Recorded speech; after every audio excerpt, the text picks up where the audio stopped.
లోకం చరిత్రను తిరగరాసిన వీరులను చూసింది. కాని మరణ శాసనాన్ని తిరగరాసిన ఏకైక వీరుడు ఆయన.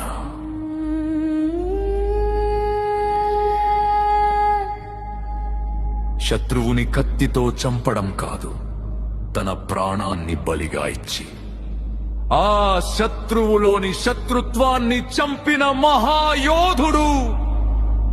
దూషించిన నోళ్లు దీవించబడ్డాయి, అవమానించిన చేతులు ఆశీర్వదించబడ్డాయి.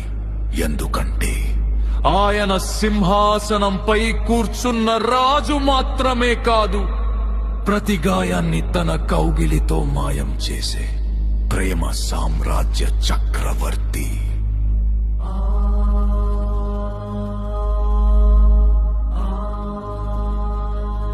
మరణం ఆయనను బంధించాలనుకుంది, కాని ఆ మరణానికే మరణం రుచి చూపించి సమాధిని బద్దలు కొట్టుకుని వచ్చిన మృత్యుంజయుడు పగవాడికి ధైర్యాన్ని, అలసిన గుండెకు ఆలింగనాన్ని ఇచ్చే ఏకైక ఆశ్రయం ఆయన.